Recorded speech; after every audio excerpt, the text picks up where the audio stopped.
বিষয়টাই হচ্ছে মেন, অর্থাৎ মৌলিকটাকে কি ভাঙা যায় না। আমি এখানে লিখতেছি মৌলিক, দেখো রাখতে হবে ধ্বনিটা দিয়ে প্রশ্ন আসে, মনে করে দিয়ে দেয় যে কোনটা স্বরধ্বনি। স্টুডেন্টরা যারা পড়ে না এটা কল্পনাও করতে পারে না যে এটা মৌলিক স্বরধ্বনি, ঠিক আছে, কল্পনাই করতে পারে না, কারণ এটা কখনো তারা দেখেই নাই। আসসালামু আলাইকুম, আজ থেকে আমাদের বাংলা ব্যাকরণের প্রি লাইভ ক্লাস শুরু। ওকে, আজকে একটা ফার্স্ট লাইভ ক্লাস। সো খুবই একটা বাজে স্টার্ট হলো, বিকজ কারেন্ট চলে গেছিলো একটু আগেই। ধ্বনি, ঠিক আছে, লিখে নি। এখন এইটা হচ্ছে আমাদের ভাষার মেন উপাদান। এখন ধ্বনিটা কি, আমরা যদি কি বলে ওই কি জানো পুস্তকের ভাষায় বলতে যাই, তাহলে এটা এরকম বলতে হবে যে আমাদের প্রতিটি, মানে আমাদের যে উচ্চারণ বা যে আওয়াজ, এই আওয়াজের প্রতিটি অর্থহীন শব্দ বা দুঃখিত অর্থহীন আওয়াজকেই ধ্বনি বলে। ওকে, আমাদের যে কথাবার্তাগুলো, এই কথাবার্তার অর্থহীন যে আওয়াজগুলো আছে এগুলাকেই ধ্বনি বলে। এটা হচ্ছে মানে পুস্তকের ভাষা না, ঠিক আছে। অর্থাৎ আমি বোঝাতে চাচ্ছি যে সমস্ত কথার, মানে আমাদের যে সমস্ত আওয়াজের কোনো অর্থ নেই সেগুলাই ধ্বনি। কোনগুলা তাহলে? আচ্ছা, আমি যদি বলি এটার কোনো অর্থ আছে? এটারও কোনো অর্থ নেই কিন্তু। এখন যদি বলি এটারও কিন্তু কোনো অর্থ নেই। ক্লিয়ার? সো আমি এটা আবার বলতেছি, ধ্বনিটা কি? ধ্বনিটা হলো আমাদের আওয়াজের ক্ষুদ্র ক্ষুদ্র অংশ। অর্থাৎ আমাদের যে শব্দটা আমরা উচ্চারণ করি, সাপোজ কলম, এই যে কলমটা আমরা উচ্চারণ করতেছি, ঠিক আছে, এই কলমের ক্ষুদ্র ক্ষুদ্র যে অংশটা, অর্থাৎ এই যে কলম, এগুলাই হচ্ছে ধ্বনি। বুঝতে পারছো? এটা ক্লিয়ার তো? সো এটা হচ্ছে ধ্বনি। ওকে, এখন তুমি বলতে পারো যে ভাইয়া এগুলো তো বর্ণ। এখন ধ্বনির নির্দেশক যে সমস্ত চিহ্ন রয়েছে, ঠিক আছে, ধ্বনির নির্দেশক যে সমস্ত চিহ্ন রয়েছে সেগুলোকে বর্ণ বলে। বুঝতে পারছো? এই কটা আমি এখানে লিখি, এই কটা আমি যতক্ষণ বলতেছি এর কোনো অর্থ আছে? খেয়াল করে দেখো, এর কোনো অর্থ আছে? অর্থ কিন্তু নেই। এইটা যতক্ষণ আমি বলতেছি যে এটা ততক্ষণ পর্যন্ত ধ্বনি, কিন্তু যখন এটা লিখে ফেলতেছি তখন এটা হয়ে যাচ্ছে বর্ণ। এই হচ্ছে বেসিক্যাল ডিফারেন্স, ঠিক আছে। বেসিক্যাল ডিফারেন্সটা ধ্বনি আর বর্ণের মধ্যে এটাই। বর্ণটা হচ্ছে ধ্বনির লিখিত রূপ আর ধ্বনিটা হচ্ছে এই মুখে প্রকাশিত রূপ। বুঝতে পারছো? তো আশা করি এই জিনিসটা ক্লিয়ার হয়েছে। এখন দেখো এখানে কয়টা বর্ণ আছে? 3টা বর্ণ আছে কিন্তু, ঠিক না? সুতরাং এখানে ধ্বনির সংখ্যাও 3টা, ঠিক আছে। কলম, এটার দেখো একটা অর্থ আছে, কিন্তু আমি যখন বলছিলাম এটার কিন্তু কোনো অর্থ নেই। তাহলে একটা জিনিস ক্লিয়ার হলো, যদি আমাদের প্রকাশিত যে ধ্বনিগুলো আছে, ঠিক আছে, এগুলার মানে আমাদের যে আওয়াজগুলো আছে এগুলার যদি অর্থ হয়ে যায় মিনিমাম একটা, এগুলার যদি মিনিমাম একটা অর্থ হয়ে যায়, ঠিক আছে, তাহলে এটা কি হয়ে যাবে? তাহলে এটা হয়ে যাবে একটা শব্দ। এখানে দেখো কলম, এটা কিন্তু একটা শব্দ হয়ে গেছে, এই কলমের একটা অর্থ আছে, তাই না? দেখো কলম বলতে কিন্তু আমরা একটা জিনিস বুঝি যে এইরকম একটা বস্তু মিনিমাম হলেও আমরা বুঝি, ঠিক আছে। সো এটাই হলো বেসিক্যাল ডিফারেন্স ধ্বনি, বর্ণ আর শব্দর মধ্যে, ঠিক আছে। এখন তুমি বলতে পারো যে ধ্বনি কত প্রকার, কি কি, সেটা পরে। আগে ধ্বনির এটা হচ্ছে বেসিক্যাল টেকনিক, মানে এটা হচ্ছে বেসিক। এখন বুঝতে পারছো কিনা কমেন্ট করো, দেখি কমেন্ট দেখতে চাই, কমেন্ট করো সবাই।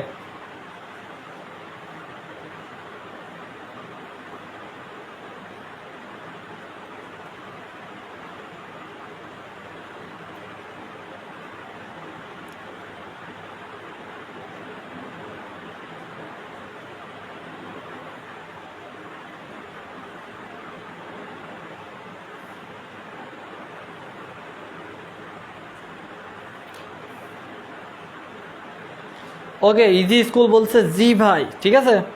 সো এটা ব্যাপার না, এটা এমনিই হয়ে যাবে, আস্তে আস্তে সবই ক্লিয়ার হয়ে যাবে। সো শোনা যাচ্ছে? এটা ব্যাপার না, এটা এমনিই হয়ে যাবে, আস্তে আস্তে সবই ক্লিয়ার হয়ে যাবে। হ্যাঁ, আরিয়ান ইসলাম বলছো বুঝতে পারছি। জি স্যার, বুঝছি। এখন শোনো আরিয়ান, স্যার বলার দরকার নেই, তোমাদের থেকে খুব বড় হব না, ঠিক আছে। তোমাদের থেকে সর্বোচ্চ গেলে 3-4 বছরের বড় হবে, এর থেকে বেশি বড় হব না।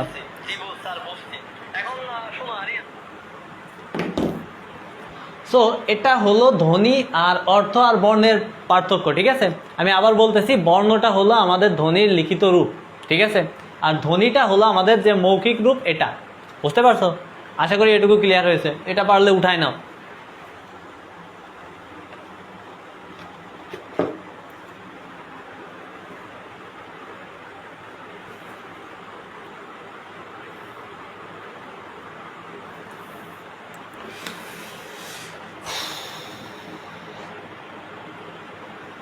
এখন একটা জিনিস তোমাকে ক্লিয়ার করে মনে রাখতে হবে, আমরা যে শব্দটা উচ্চারণ করি এর ক্ষুদ্র ক্ষুদ্র অংশটাই কিন্তু ধ্বনি, তাই না? অর্থাৎ এই ধ্বনিটা হচ্ছে ভাষার প্রাণ। এখন দেখো, তুমি যদি এরকম উচ্চারণটাই না করতে পারো তাহলে তুমি মনের ভাব কিভাবে প্রকাশ করবা? তোমার তো প্রকাশ করার একটা সিস্টেম থাকা লাগবে, তাই না ভাই? এখন তুমি মনে করো বাজারে গেছো, তুমি মনে করো কোনো একটা তরকারি কিনবা, ঠিক আছে, সামথিং সবজি কিনবা, ঠিক আছে।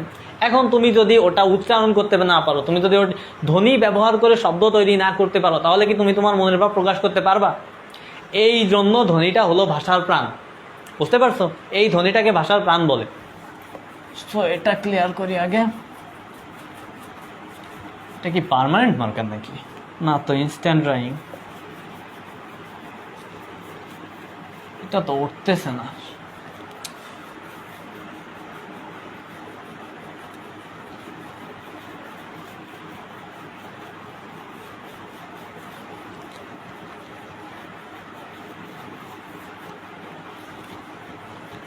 মেবি ভুল করে রং মার্কার নিয়ে আসছি, সব ব্যাপার না, কিচ্ছু করার নেই। ভুল করে রং একটা মার্কার নিয়ে আসছি, এখন ওইটা চেঞ্জ করতে হবে। যাই হোক, এখন দেখো এই যে ধ্বনির কয়েকটা জিনিস মনে রাখতে হবে। ধ্বনিটা কি? ধ্বনিটা হচ্ছে ভাষার প্রাণ। এই ধ্বনিটা কি? ধ্বনিটা হচ্ছে ভাষার প্রাণ। এই জিনিসটা তোমাদের অবশ্যই খেয়াল রাখতে হবে, বিকজ এইটা ছাড়া কোনোভাবেই তোমাদের এটা শেখা সম্ভব না।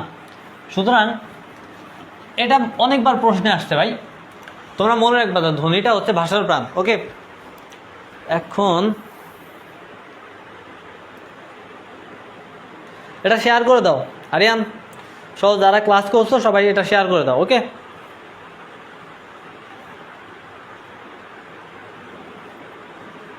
আচ্ছা, আমার একটা প্রশ্ন, ঠিক আছে, এইটা বর্ণ,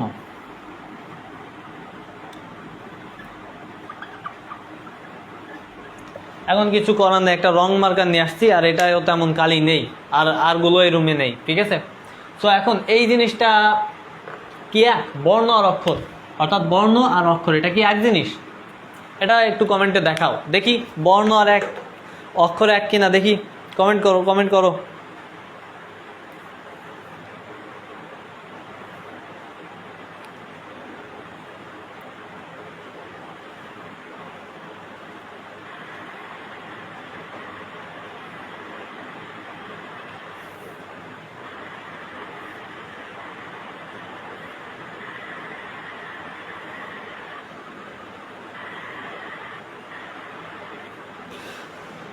বাবার, এটা বর্ণ আর অক্ষর এক না, ঠিক আছে।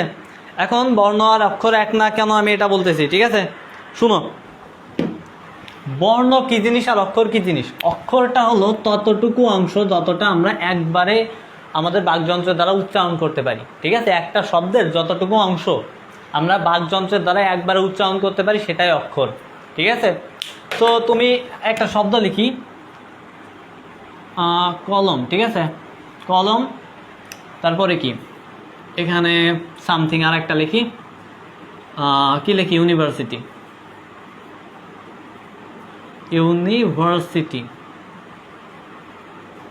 এখন তুমি বলো, কলম, এটা কিন্তু আমরা একবারে উচ্চারণ করতে পারতেছি, কলম। আর এখানে দেখো ইউনিভার্সিটি, ডিফারেন্সটা দেখো, কলম আর ইউনিভার্সিটি। এই ইউনিভার্সিটিটা কিন্তু আমরা আমাদের বাকযন্ত্র দ্বারা একবারে উচ্চারণ করতে পারতেছি না, বুঝতে পারছো বিষয়টা? অর্থাৎ এইখানে কিন্তু অক্ষর সংখ্যা একটা, কিন্তু বর্ণ সংখ্যা তিনটা। কলম দেখো আমরা একবারে উচ্চারণ করতে পারতেছি, এটা কিন্তু ভাঙা যাচ্ছে না, কলম এরকম হয় না ভাই, কলম একবারে উচ্চারণ করতে পারতেছি, এটা তার মানে কয়টা? একটা অক্ষর আছে। কিন্তু ইউনিভার্সিটি দেখো, ইউনিভার্সিটি চারটা আছে, ঠিক আছে, এখানে চারটা আছে। এখন এখানে চারটা অক্ষর আছে, এখানে একটা অক্ষর আছে।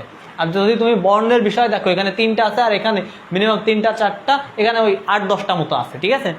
এখন দেখো বর্ণ আর অক্ষরের ডিফারেন্সটা হলো এইটা, আমরা আমাদের বাকযন্ত্রের দ্বারা ভাই যতটা অংশ একবার উচ্চারণ করতে পারি, শব্দের যতটা অংশ একবার উচ্চারণ করতে পারি সেটাই হচ্ছে অক্ষর, ঠিক আছে। এইটা হলো অক্ষর আর বর্ণের পার্থক্য। বর্ণটা অক্ষর না, ঠিক আছে। বর্ণটা অক্ষর যদি বলা হয় তাহলে সেটা ভুল বলা হবে। বর্ণ আর অক্ষরের ভিতর পার্থক্য রয়েছে, যথেষ্ট পার্থক্য রয়েছে। সো মোবাইলটা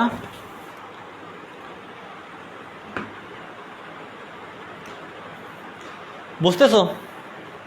আই থিঙ্ক বুঝতেছো সবাই। যাই হোক, এখন এই ধ্বনি, ঠিক আছে, আজকে আমাদের আলোচনার মূল বিষয়টা হচ্ছে ধ্বনি। এখন এটা আগে মুছতে হবে, ওকে? এটা তেনা, যাই হোক,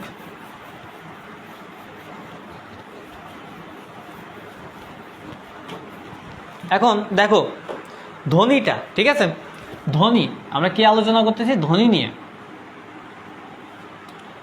ধ্বনি থেকে গেল কি? অক্ষর গেল, শব্দ গেল, বর্ণ গেল, ঠিক আছে?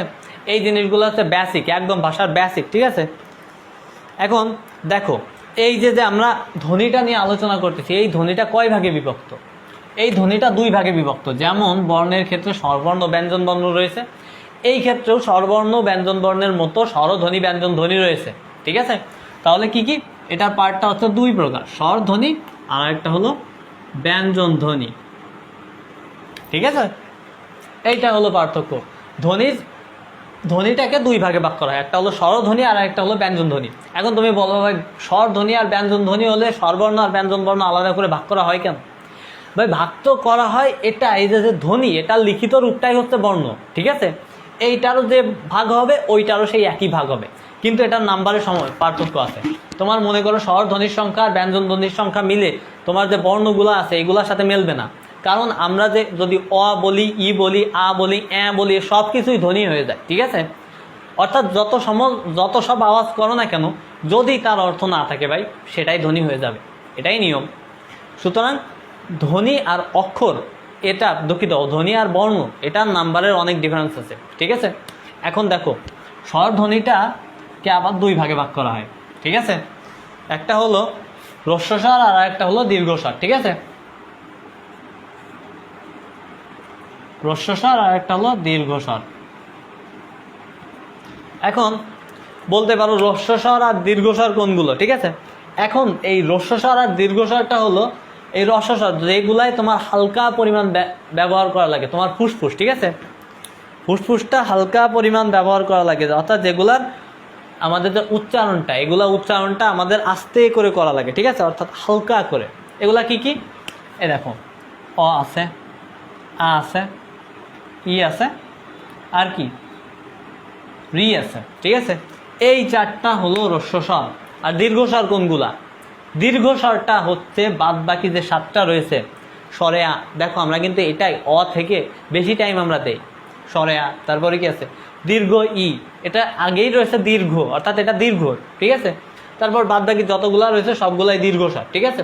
হ্রস্বস্বর আর দীর্ঘস্বর এরা আর একটাও বৈশিষ্ট্য আছে, বা আর একভাবেও বিভক্ত করা যায়।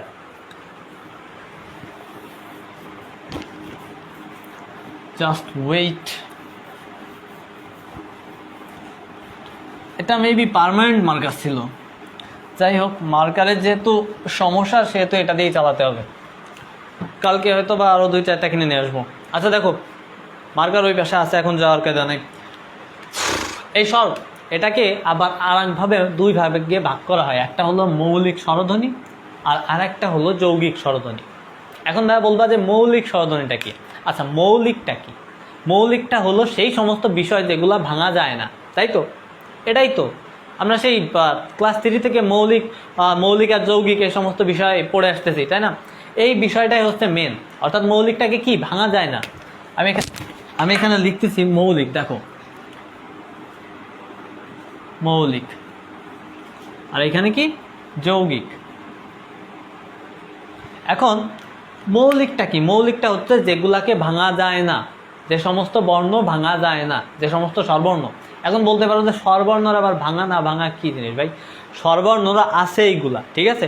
অর্থাৎ মৌলিক যৌগিক আছে, ঠিক আছে? এখন মৌলিক কোনগুলা? মৌলিক হচ্ছে অ, আ, ই, ঠিক আছে? উ, এ, রি, এই কয়টাকে ভাঙা যায় না, ঠিক আছে? একটা বাদ গেছে, ও বাদ গেছে, ঠিক আছে? ও বাদ গেছে, এখানে ও হবে, দুঃখিত, ও বাদ গেছে, ঠিক আছে? এই কয়টা হলো আমাদের মৌলিক স্বরধ্বনি। এখন দেখো, এই কয়টা ভাঙা যায় না। এখন তুমি বলবা ভাই থেকে আসলো? এখানে কিন্তু 7টা মৌলিক স্বরধ্বনির সংখ্যা 7টা, অনেকবার টিকে আসছে। মৌলিক স্বরধ্বনি কোনটা? এই দিয়ে প্রশ্ন করে, ঠিক আছে। টা থেকে আসলো ভাই? অনেক আগেই আমি বলছি যে আমাদের যে বাকযন্ত্রটা, অর্থাৎ আমাদের যে আওয়াজটা বেরোয়, এই আওয়াজগুলার অর্থহীন ধ্বনিগুলাই, অর্থহীন যে শব্দ, এগুলাই হচ্ছে তোমার অর্থহীন যে আওয়াজটা, এটাই হচ্ছে তোমার ধ্বনি, ঠিক আছে। এই এটার কোনো লিখিত রূপ নেই, কিন্তু আমাদের যে বলি এটাই হচ্ছে এটার রূপ, ঠিক আছে। আমরা কি, আমরা দেখো ব্যয় বলি, হ্যাঁ। এই যে এটা কাটো, তাহলে কি থাকলো? ব্যয় থাকলো। এটা কাটো, দেখো থাকবে, কি থাকবে? এখন সেটাই হচ্ছে এটা, ঠিক আছে। ন্যায় একই জিনিস, কাটো অন্তস্থ কাটো, একদম ক্লিয়ার হয়ে যাবে। থাকবে কি? থাকবে। সো এটাই হলো বিষয়, ঠিক আছে। এখন দেখো এই জিনিসগুলা তোমাদের ক্লিয়ার করে রাখতে হবে। ধ্বনিটা দিয়ে প্রশ্ন আসে, মনে করে দিয়ে দেয় যে কোনটা স্বরধ্বনি। স্টুডেন্টরা যারা পড়ে না, এটা কল্পনাও করতে পারে না যে এটা মৌলিক স্বরধ্বনি, ঠিক আছে। কল্পনাই করতে পারে না, কারণ এটা কখনো তারা দেখেই না। বাদ বাকি অপশানে তোমার যে থাকে ওই ওইগুলা দিয়ে থাকে, তারপরে এগুলা দিয়ে থাকে, কারণ এগুলা যৌগিক। এখন দেখো মৌলিক স্বরধ্বনির সংখ্যা 7টি, আর যৌগিক স্বরধ্বনির সংখ্যা কয়টি? 25টি। এখানে দিয়েছি 25টি, যার বেশিরভাগেরই লিখিত কোনো রূপ নেই, সবগুলোর ওরকম তোমার মৌখিক রূপ, ঠিক আছে। আছে, যেমন দেখো বউ, ঠিক আছে। এখানে দেখো বউ, এই লাস্টে এই ব্যঞ্জনটা কাটো, তাহলে কি থাকে? এরকম আছে একটা, ঠিক আছে। এই ব্যঞ্জন ধ্বনির, এই যৌগিক ধ্বনির এই 25টার এরকম একটা মানে রয়েছে, এই 25টার এরকম রয়েছে। এখন এই 25টা দুইটার আবার লিখিত রূপ আছে, ঠিক আছে। একটা হলো আর একটা হলো ও। দেখো ওইটা কি? এটা ভাঙলে পাওয়া যায় রস্যই, ঠিক আছে। দুঃখিত, রস্যই, ঠিক আছে। আবার এটা ভাঙলে কি পাওয়া যায়? প্লাস রস্যৌ, ঠিক আছে। প্লাস রস্যৌ, এটা ভাঙলে পাওয়া যায় ঠিক আছে। এই হচ্ছে এই দুটার ডিফারেন্স, ঠিক আছে। আর বাদ বাকিগুলা হচ্ছে এটাই। 25টা দুইটা লিখিত রূপ আছে, তবে অনেক বইতে 4টা লিখিত রূপ দেওয়া থাকে। সেখানে দেওয়া থাকে একটা দীর্ঘ উ আর আরেকটা হচ্ছে দীর্ঘ ই। দীর্ঘ ইটা দেওয়া থাকে দ্রস্যই যোগ রস্যই, আর দীর্ঘ উটা দেওয়া থাকে দ্রস্যৌ যোগ রস্যৌ। এই হলো বিষয় ধ্বনির। এখন এটুকু কি ক্লিয়ার? এটুকু ক্লিয়ার? দেখতে যাচ্ছি সবার কাছ থেকে অ্যান্সার চাচ্ছি।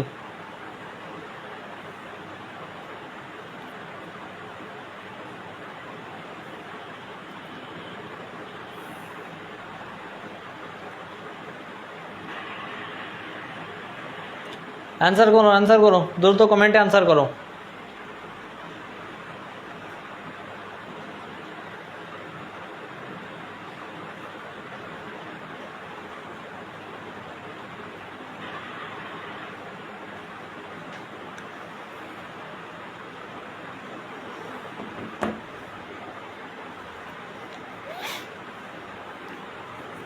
এখন বাকিটুক, অর্থাৎ অ্যান্সার করো, দ্রুত অ্যান্সার করো। এটা খুবই গুরুত্বপূর্ণ একটা বিষয়, এটা তোমার পরীক্ষায় আসার মতো, ঠিক আছে।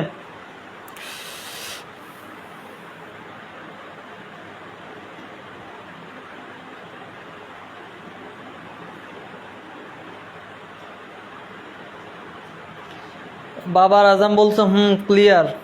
বাবর আজম, এটা তো একজন ক্রিকেটার, স্বনামধন্য ক্রিকেটারের নাম। আইডি খুলছো? বাহ, বেশ চমৎকার একটা বিষয়। এখন দেখো একটা জিনিস, এইটুকু কিন্তু আমাদের যে ধ্বনির বেসিক, এটাই কিন্তু এইটুকু। অর্থাৎ আমি আবার সামারাইজ করতেছি, এটা খুবই ইম্পর্ট্যান্ট, তাই বারবার সামারাইজ করতেছি। ধ্বনিটা কি? আমাদের বোধগম্যহীন, অর্থাৎ আমরা যে সমস্ত আওয়াজগুলা বুঝি না কিন্তু করে থাকি, সেগুলাই হচ্ছে ধ্বনি। যেমন আ ই, এগুলার কি কোনো অর্থ আছে? অর্থাৎ অর্থহীন যে আওয়াজটা, ওটাই ধ্বনি। এখন ধ্বনির লিখিত যে রূপটা, সেটাই বর্ণ, ঠিক আছে। আর অক্ষরটা কি জিনিস? অক্ষরটা হলো সেইটুকু অংশ ধ্বনির বা একটা শব্দের, সেইটুকু অংশ যতটুকু অংশ আমরা আমাদের বাকযন্ত্রের সাহায্যে একেবারে উচ্চারণ করি। এখন ভাই তুমি বলবা যে বাকযন্ত্র কোনগুলা, আমরা কোনগুলা দিয়ে উচ্চারণ করি? তুমি চিন্তা করো তো। এইটা কণ্ঠ, ঠিক আছে। তারপরে কি? জিহ্বার একটা থাকে, মানে রোল থাকে। তারপর দন্ত অর্থাৎ দাঁত, ঠোঁট, ওষ্ঠ, ঠিক আছে। এইগুলা তালু, ওপরের যে তালু, নিচের তালু, এইগুলা, ঠিক আছে। এগুলা দিয়েই তো আমরা উচ্চারণ করি, এগুলা হচ্ছে বাকযন্ত্র। এখন স্বরধ্বনিটাকে দুই ভাগে ভাগ করা হয়, একটা হচ্ছে মৌলিক আর একটা হচ্ছে যৌগিক। মৌলিকটা হলো 7টা, অর্থাৎ এই যে অ আ ই উ এ ও আর হচ্ছে এ। আর এই যে যে যৌগিক স্বরধ্বনিটা এটা হচ্ছে 25টা, 2টা লিখিত রূপ আছে, ওই আর ও, ঠিক আছে। বিভাজিত রূপ বা ভাঙা রূপটাও দেখাই দিয়েছি।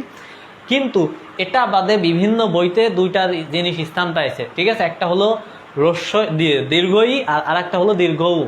এখানে রস্যউ যোগ রস্যউ দিয়ে দেওয়া হয়েছে দীর্ঘ উ, আর ওইটা দেওয়া হয়েছে ই যোগ ই দিয়ে দীর্ঘ ই।